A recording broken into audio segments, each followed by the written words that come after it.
¿Qué tal, amables amigos? Un placer saludarlo y compartir con ustedes siempre las meditaciones profundas de la belleza que contiene la palabra de Dios. Hoy estoy iniciando una nueva serie que la he titulado Caminando con Jesús. En este primer tema vamos a analizar un poco el amor incomparable de la divinidad. En primer lugar, quiero compartir con ustedes el texto lema que vamos a tener en esta serie, que está registrado en el Evangelio de San Juan, el capítulo 14, el verso 6. Dice así: Jesús le dijo: yo soy el camino y la verdad y la vida. Nadie viene al Padre sino por mí. ¡Qué hermoso! Amigos queridos, Jesús es el puente que une el cielo con la tierra. Es Él el que vino a darnos la redención eterna después que nuestros primeros padres perdieron prácticamente la gloria eterna a causa del pecado. Jesús vino a restaurarla en su vida, en su ministerio, en su amor abnegado, en su entrega de su vida en el Calvario, pagando la deuda que cada uno de nosotros contraímos con el cielo. Es por eso que el Señor Jesucristo, cuando eleva esa oración hermosa a su Padre, que la registra el capítulo 17 del Evangelio de Juan, leemos allí en el verso 3, y esta es la vida eterna, que te conozcan a ti, el único Dios verdadero, y a Jesucristo a quien has enviado. ¡Qué hermoso! La vida eterna es conocer a Dios. Alguien dirá, bueno, ¿y cómo podemos conocer a Dios? Amigo, a Dios no se lo conoce ni por el camino de la filosofía, ni de la ciencia. Si Dios no se hubiese autorrevelado, nosotros no podríamos conocerlo a Él.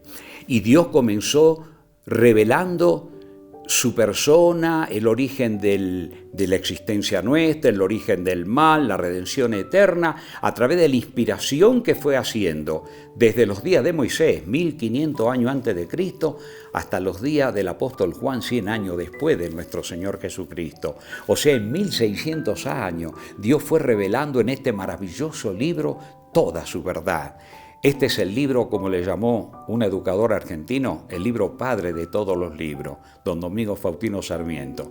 Y qué hermoso también don Juan Donoso Cortés, aquel gran escritor español, le llamó el libro por excelencia. Sí, amigo, este es, como alguien dijo, el yunque que más martillo ha roto. La alta crítica, la baja crítica, todos se dieron contra él, pero la Biblia sigue siendo la Biblia. Qué interesante que fue escrito durante todos los grandes imperios: Egipto, Asiria, Babilonia, Medo-Persia, Grecia, Roma. Todo eso está en el polvo, en el recuerdo, pero la Biblia sigue siendo la Biblia, el más leído y el más atacado. La pregunta es ahora, ¿de qué manera Dios se revela por excelencia a nosotros? En el Evangelio de Juan también, el capítulo 14, el Señor Jesús, después de mostrar que Él es el puente que une el cielo con la tierra, dice el verso 7, si me conocieseis, también a mi Padre conoceríais. Y desde ahora le conocéis y le habéis visto. Felipe le dijo, Señor, muéstranos al Padre y nos basta. Jesús le dijo, tanto tiempo hace que estoy con vosotros y no me has conocido, Felipe. El que me ha visto a mí, ha visto al Padre. ¿Cómo pues dices tú, muéstranos al Padre? ¿No crees que yo soy el Padre y el Padre en mí? Las palabras que yo os he hablado, no las hablo por mi propia cuenta, sino que el Padre que mora en mí, Él hace las obras. ¡Qué hermoso! Yo les pregunto, amigos, ¿podemos tomar una persona en esta tierra desde el origen de la existencia humana hasta ahora que pueda haber hecho la obra más amorosa que hizo nuestro Señor Jesucristo? Vivió para servir a los demás, un amor abnegado hacia los necesitados, a los menesterosos, a los sufrientes. ¿Se imaginan ustedes? Personas enfermas de nacimiento, ciegos de nacimiento. El Señor les dio la vista. Bueno, ahí tenemos una evidencia que ahí estaba el Dios encarnado. Y como Él mismo dice, las obras que yo las hago, mi Padre que mora en mí las hace a las obras. Claro, ¿qué diferencia hay entre crear un ojo, crear una galaxia? Por favor, el Señor Jesús restauraba la vida y hasta llegó a resucitar a los muertos. ¿Podemos ver algo más glorioso que eso? Saber que estamos caminando con el autor de la vida.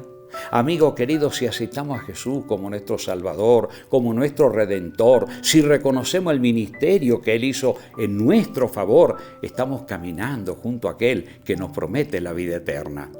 Y miren, qué hermoso que son las palabras también que escribe el apóstol Pablo también a los cristianos hebreos, dice en el capítulo 1, Dios, habiendo hablado muchas veces y de muchas maneras en otro tiempo a los padres por los profetas, en estos postreros días nos ha hablado por el Hijo, a quien constituyó heredero de todo y por quien asimismo hizo el universo, el cual siendo el resplandor de su gloria y la imagen misma de su sustancia y quien sustenta todas las cosas con la palabra de su poder, habiendo efectuado la purificación de nuestros pecados, por medio de sí mismo se sentó a la diestra de la majestad en las alturas. Sí, el Padre nos habló a través de Cristo. Así que conocer al Padre y conocer a Cristo es estar examinando cada día, hermano, el ministerio maravilloso que nuestro Señor Jesús realizó por cada uno de nosotros.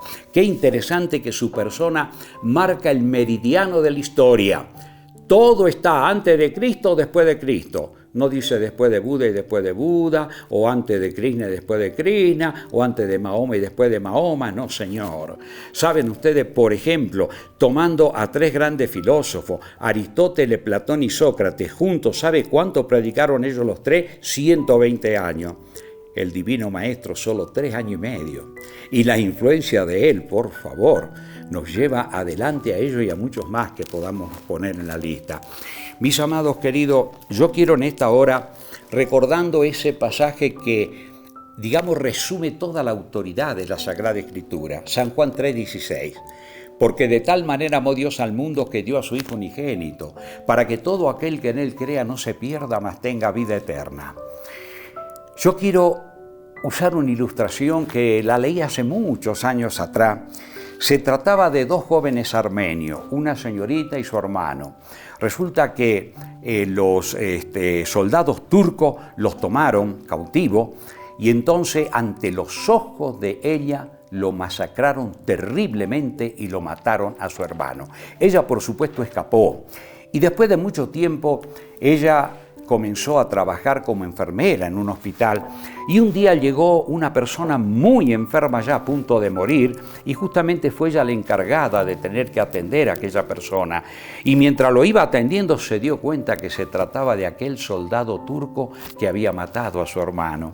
¿Se imaginan ustedes si ella hubiera tenido una mentalidad dispuesta a la venganza? ¿Qué hubiera podido hacer cuando ya ese hombre estaba prácticamente muerto?